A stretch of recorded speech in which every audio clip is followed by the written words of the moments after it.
Seventh house Rahu. Welcome back to our seventh house series. आज हम बात करने वाले हैं Rahu in seventh house. Rahu in seventh house एक काफ़ी कार्मिक और एक ट्रिकी प्लेसमेंट है, क्योंकि राहु अगर सेवन्थ हाउस में है तो ये एक क्लियर कट मैसेज हो जाता है कि आपका जो स्पाउस है उसका एक कार्मिक रिलेशन है आपके पास्ट लाइफ से, जो आप इस जन्म में उस कार्मिक रिलेशन को एक क्लोजर देने आए हैं। उस कार्मिक रिलेशन के जितने आपके पिछले जन्म में कर्म बचे हुए थे उसको आप इस जन्म में छूटने आए हैं। आपको अपने स्पाउस के द्वारा उन कार्मिक रिलेशंस को, उन कार्मिक जो चीज़ें हैं उनको भोगना पड़ेगा, ताकि आप अगले जन्म में उसको ट्रांसफ़र ना करें या फिर अगले जन्म में उसको ना लेके जा सकें। आपके जो पिछले जन्म के कार्मिक पास्ट लाइफ के कर्मास हैं उनको आप अपने स्पाउस के द्वारा इस जन्म में आपको छूटने होंगे।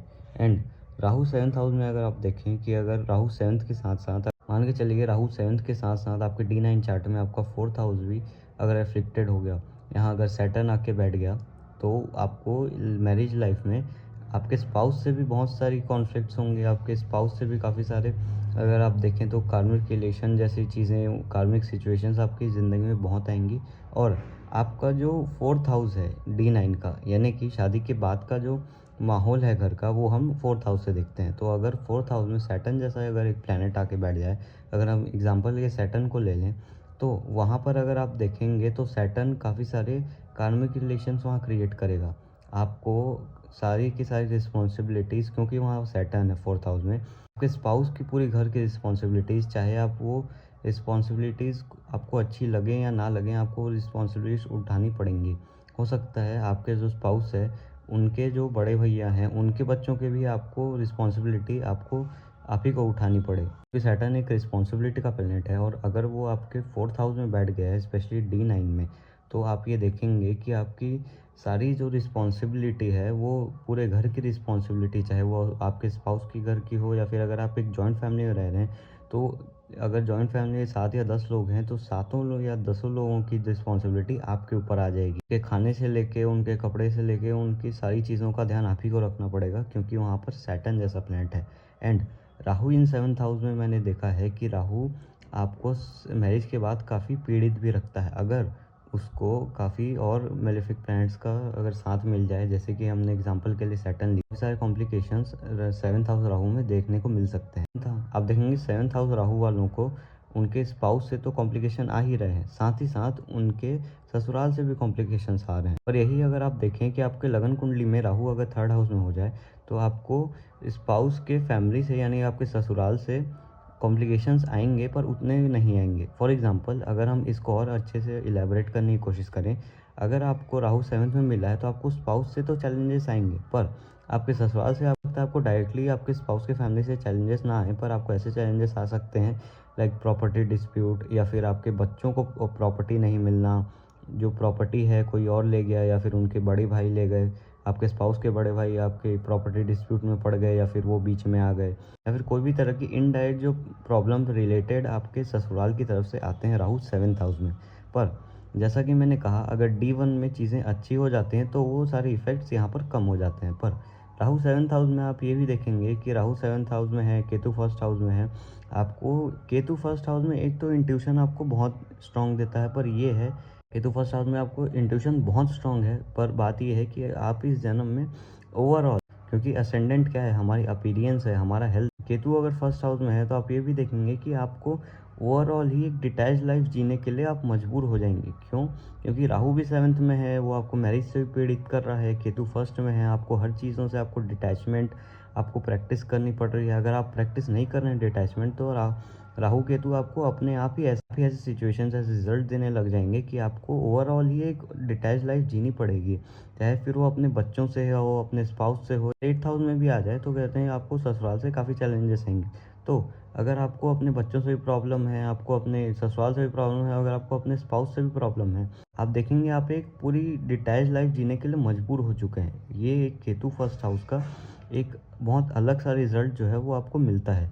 एंड केतु फर्स्ट हाउस बहुत लकी लोगों को मिलता है। काफ़ी लोग इसको बोलते हैं कि अच्छा नहीं है, पर प्रैक्टिकल लाइफ एक काफ़ी ट्रिकी प्लेसमेंट हो सकती है। पर अगर आप देखें, केतु फर्स्ट एक काफ़ी लकी प्लेसमेंट है अकॉर्डिंग टू मी। मैंने एक्सपीरियंस में मैंने ये नोटिस करा है कि केतु फर्स्ट वाले काफ़ी ज़्यादा एक ब्लेस्ड सोल होते हैं और डिवाइनली प्रोटेक्टेड होते हैं। If you take a example, 2 लगन है, एक के लगन में केतु फर्स्ट है, दूसरे के लगन में सन फर्स्ट है, तो आप देखेंगे कि जो केतु फर्स्ट वाला है वो अगर कहीं रोड ट्रिप पे जा रहा है, उसको पहले से ही इंट्यूशन आ जाएगी कि ठीक है, अगर वो पहाड़ों में है, हो सकता है आगे लैंडस्लाइड हो सकता है अगर आप देखें कि काफ़ी सारा पेड़ वगैरह गिर सकते हैं, या फिर अगर उनकी गाड़ी वहाँ से जा भी रही है तो केतु उनको ऐसी इंट्यूशन दे देता है कि वो उन लोगों को या फिर उनके साथ जो है उनको भी बचा लेते हैं, वो खुद भी बच जाते हैं। क्योंकि केतु एक काफ़ी डिवाइनली प्रोटेक्टेड आपको बना देता है। अगर वो फर्स्ट हाउस में है, आपको एक काफ़ी डिवाइनली प्रोटेक्टेड इंडिविजुअल बना देता है। और अगर हम देखें राहु सेवन्थ हाउस में, एक अच्छी ये भी चीज़ है, अगर आपको स्पिरिचुअल बनना है तो राहु सेवन्थ केतु फर्स्ट एक बहुत अच्छी प्लेसमेंट है। अगर आप प्रैक्टिकली देखें तो ये थोड़ी ट्रिकी प्लेसमेंट हो जाती है।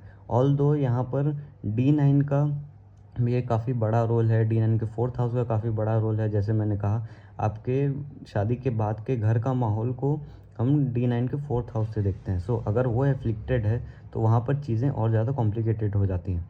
पर राहु सेवन्थ हाउस में मैंने ये भी देखा है, फिजिकल अब्यूज़ भी ले आता है। क्योंकि राहु क्या है, राहु ऑब्सेशन है, राहु अटैचमेंट है।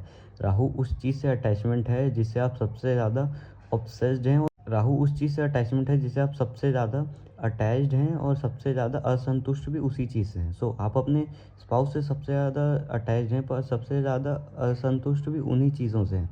जैसे कि अगर आप देखें कि राहु जिनका सेवन्थ हाउस में है, आप देखेंगे वो अपने कमरे में हो सकता है काफ़ी लड़ते हों, झगड़ते हों, वो बाहर जाते हैं, घर से बाहर निकलते हैं, आप देखेंगे कि वो एक परफेक्ट कपल बनने की कोशिश करते हैं, ऐसा रिफ्लेक्ट करते हैं जैसे कि उनसे परफेक्ट कोई कपल इस दुनिया में है ही नहीं। सो ये ऑब्सेशन जो है, ये एक जो अटैचमेंट है, जो बिन मतलब का अटैचमेंट आपको हो जाता है, ओवरली अटैच जो आप हो जाते हैं, वो आपको लेटर एजेस में पेन देता है या फिर शादी के बाद पेन देता है। एंड स्पेशली अगर राहु सेवन्थ हाउस की बात करें, फिर अगर आप देखेंगे राहु के ऊपर जुपिटर का एस्पेक्ट आ जाए, राहु जुपिटर के राशि में बैठ जाए, सजिटेरियस या पाइसिस में, या फिर आप देखें कि राहु जुपिटर के नक्षत्र में बैठ जाए, तो भी काफ़ी सारी चीज़ें सॉल्व हो जाती हैं। पर अगर राहु के साथ साथ कोई और मेलेफिक प्लैनेट भी आके बैठ गया, मान के चलिए अगर यहाँ पर राहु और सैटर्न एक साथ आ गए, तो आपको फिर कॉम्प्लिकेशंस ज़रूरत से ज़्यादा ही बढ़ जाती हैं। तब आपको रेमेडीज़ करनी पड़ती हैं, ताकि वो चीज़ें जो आपके प्रारब्ध में लिखी भी हैं, जो आपको भोगना है, वो आप काफ़ी कम में भोग के आप उसको छूट सकें। क्योंकि रेमेडीज़ का मतलब ये नहीं होता है कि आपको वो प्रारब्ध में लिखा हुआ चीज़ मिलेगा ही नहीं, आपको वो कर्म ही नहीं काटने पड़ेंगे। नहीं, ऐसा नहीं है। आपको जो प्रारब्ध में लिखा है वो कर्म आपको काटने ही होंगे, चाहे वो स्पाउस की तरफ से हों, आपकी फैमिली की तरफ से हों, या फिर आपके 10th हाउस प्रोफेशन की तरफ से हों। पर अगर आप रेमेडीज़ करते हैं तो हो सकता है जो चीज़ बड़ी होने वाली थी वो काफ़ी छोटे में टल जाए, और आपको रेमेडीज़ के द्वारा काफ़ी सारा, अगर किसी तरफ से ब्लॉकेज आ रहा है तो वो भी आपका ब्लॉकेज हटे, आपके मनी, आपके माइंड, आपको पीस मिले, एंड रेगुलर आपका कैश फ्लो बना रहे। आपका सेवन्थ हाउस यानी कि आपका मैरिज अच्छी चले, आपके बच्चे जो हैं वो अच्छे से आगे बढ़ें, उनकी प्रोग्रेस हो, आपकी प्रोग्रेस हो, आपके स्पाउस की प्रोग्रेस हो। अब हम बात करेंगे पॉजिटिव पॉइंट्स जो राहु इन सेवन्थ हाउस आपको देता है। अगर हम देखें राहु इन सेवन्थ हाउस आपको सबसे पहला पॉजिटिव पॉइंट ये देता है, आपको स्पिरिचुअल ग्रोथ बहुत अच्छी देता है। क्यों? क्योंकि राहु जहाँ है, आपका ऑब्सेशन वहाँ है, आपका अटैचमेंट वहाँ है, आपके अटैचमेंट उस हाउस के कारक तत्वों से है, उस हाउस के जो रिप्रेजेंटेटिव्स हैं उससे है, आपके उस हाउस के जो कारक तत्व हैं उससे आप काफ़ी ज़्यादा अटैच हो जाते हो। एंड अगर आप देखें कि राहु इन सेवन्थ हाउस, आपको केतु इन फर्स्ट हाउस में एक काफ़ी बड़ी, आपको एक काफ़ी ज़्यादा स्पिरिचुअल और एक काफ़ी ज़्यादा रिलीजियस पर्सन बना देता है। माइंड यू, अगर आप सेवन्थ हाउस राहु को मास्टर कर लेते हैं रेमेडीज़ के साथ, अपने बिहेवियर में, अपने स्पाउस के साथ रिलेशन में चेंजेस करके, तो राहु इन सेवन्थ हाउस आपको काफ़ी ज़्यादा पॉजिटिव सक्सेस भी दे सकते हैं, मटेरियलिस्टिक वर्ल्ड में भी एंड स्पिरिचुअल वर्ल्ड में भी। क्योंकि अगर केतु फर्स्ट हाउस में है तो आप एक ओवरली ही डिटैच्ड पर्सन रहते हैं। ओवरऑल आपको एक डिटैच ज़िंदगी जीनी होती है। अगर आप नहीं जिएंगे एक डिटैच ज़िंदगी, तो आपको केतु ऐसे ऐसे इंसिडेंट ला के देगा जीवन में कि आपको मजबूर होना पड़ेगा कि आप एक डिटैच ज़िंदगी जिएँ। चाहे वो स्पाउस से हो, आपके मनी से हो, या फिर आपके बच्चों से हो, या फिर किसी भी एस्पेक्ट से हो। अगर आप अपनी मम्मी से ओवरली अटैच हैं, आपके भाई से ओवरली अटैच हैं, तो आप वो देखेंगे कि धीरे धीरे आपकी ज़िंदगी में ऐसी ऐसी चीज़ें हो रही हैं कि आप सबसे डिटैच्ड होते जा रहे हैं। ऐसे ऐसे इंसिडेंट हो रहे हैं कि आपके जो भाई हैं, आपकी मम्मी है, वो भी ऐसे ऐसे सिचुएशंस में आपका साथ छोड़ के जा रहे हैं कि आपको उन सिचुएशन में भगवान के अलावा आपको, या फिर आपके इष्ट के अलावा कोई भी काम नहीं आ रहा है। राहु इन सेवन्थ हाउस आपको एक बहुत अच्छी इंट्यूशन देता है, पहली बात। दूसरी बात, आपको एक काफ़ी ज़्यादा स्पिरिचुअल ग्रोथ देता है। एंड अगर आप इस चीज़ को मास्टर कर लेते हैं तो राहु इन सेवन्थ हाउस आपको एक काफ़ी अच्छी मैरिज लाइफ भी दे सकता है। But but the exception here is, Rahu क्या है, राहु ऑर्थोडॉक्स है, राहु एक फॉरेन का प्लैनेट है, राहु गैस से रिप्रेजेंट होता है। आप राहु जहाँ भी है आप वहाँ पर सीधे साधे नहीं रह सकते भी है, आपको वहाँ उल्टी खोपड़ी का होना पड़ेगा। I know this sound very weird, but आपको उल्टी खोपड़ी का वहाँ होना पड़ेगा, वरना राहु आपको मेलेफिक रिजल्ट देना स्टार्ट कर देगा।